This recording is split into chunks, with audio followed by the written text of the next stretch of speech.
Hello everyone, today we'll do an introduction to cases in Slovene. Our goal for this lesson is just to make the grammatical category that we call case more familiar to us, to get to know what it's all about. More on when and how to use a particular case in future lessons. Case is a grammatical category that Slovene has and English doesn't. Well, mostly doesn't. It's still found in the English pronouns, but more on that later. What do we mean by grammatical category? For example, things like tense, so grammatically expressing the past, present, and future, or number, so having a grammatical category specifically for one, two, or several people or objects, and so on. Number, for example, is a grammatical category that is shared by both English and Slovene. Both languages distinguish between one and many items, that is, between the singular and the plural. However, Slovene has an additional number besides the singular and the plural, and that's the dual, which refers specifically to two people or things. So, in English, there is no grammatical category specifically for two people or things, right? Now, what's important to understand is that not having a grammatical category for two people doesn't mean we can't talk about two people. Instead of saying they went, or having a pronoun specifically for two people, we say the two of them went. It's the same with time and tenses. Even if you don't have the future tense, you can still use the present to refer to the future, as in, for example, I'm in Berlin next Saturday. In that case, you're using the present tense to refer to the future, which we often do both in English and Slovene. Well, this all holds true for case as well. It's the same with case as it is with the dual. It simply doesn't exist in English, at least not to the extent that it does in Slovene. This simply means that the same relations are expressed with different means or in different ways in both languages. What's done by cases in Slovene is achieved by other means in English, for example word order and prepositions. So, whenever something doesn't exist in your native language, it's quite difficult to imagine why it's necessary in the first place, what it is, and how to use it. Even a thing as simple as placing adjectives after nouns they describe can seem completely alien until you get used to it if your native language always puts adjectives in front of them. By the way, in Slovene adjectives precede nouns just like they do in English. I was just trying to make a point.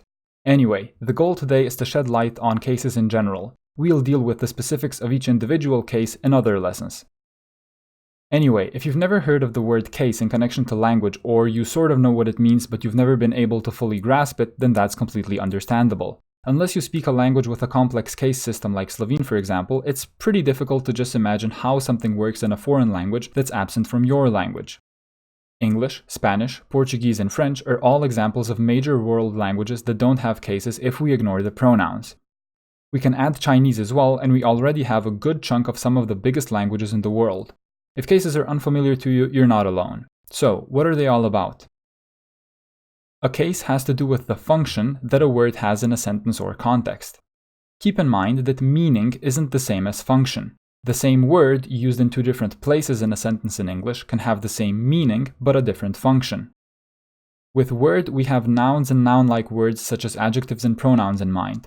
Verbs change their form as well, and we call that conjugation, but that holds true for English as well, although verb conjugations are less complex in English than Slovene.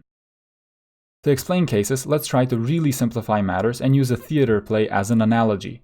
I apologize if this explanation seems too dumbed down or silly. It's just a habit of mine. Whenever I teach something or learn something new myself, I try breaking it down as far as I can and making it as simple as possible. Anyway, you can think of it this way. Think of a piece of paper as the theater stage. The words you write down as the actors, and the functions these words have in a sentence as the various roles played by the actors. The same actor can play different roles depending on the need and context in question. The same word has different functions in a sentence. When we're talking about case, it's these roles or functions that we have in mind. Case refers to the grammatical function of a word in a sentence. Let's have a look at a typical example used to explain this. The man kills the bull. In this sentence, the man is doing the killing and the bull is the one being killed. The man is the subject, to kill is the verb, and the bull is the object of the sentence. Now, if I ask you how you know that it's the man that's doing the killing, you'd say something like, well, it's obvious, isn't it? I mean, it says so. But if you really think about it, you know what's going on in the sentence due to word order. The word order gives us the meaning, tells us what's going on. If we just switch the words man and bull around, the meaning becomes completely different. The bull kills the man. All of a sudden, it's the bull doing the killing and the man who's getting killed. Let's go back to the previous sentence and have a closer look. The man kills the bull. So, there are two roles that are played here and two actors to play them. One role is of the killer and another of the victim. One actor is the man and another the bull. The killer is always on the left side of the verb and the victim on the right.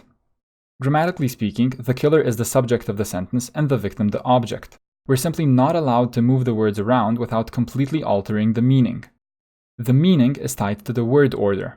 Okay, now for the sake of explaining cases, please do your best to imagine a language that would mark these two roles by always coloring them differently. I know it's a silly example, but please just play along for now. In this imaginary language of ours, we always color the killer or subject gray, and we always color the victim or object red.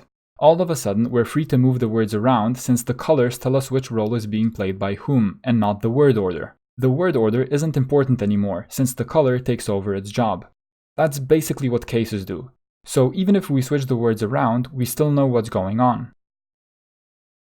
Now I know this isn't the best example since simply by speaking English you're used to the word order telling you what's going on. But if you really take the colors into consideration, you can imagine the language telling us what's going on with colors. The bull, marked with red, is the victim, and the man, marked with gray, the killer. The bull is the object, irrespective of the word order, and the man the subject. Again, this is basically what cases do, although they don't do it with color. They do it by adding or removing a letter at the end of a word. That's how words get marked for their different functions, and that's what makes them much more free to be moved around than in English. That's also why you'll frequently come across the same word written a bit differently. The different endings are used with different grammatical functions and in different places. Certain verbs demand a certain ending from nouns, and the same goes for prepositions. A particular preposition has the right to boss a noun around and tell it which ending to use. You'll learn all of this with time. More on this in part number 2 of our Introduction to Cases. Until then, good luck, study hard, and aim for the stars.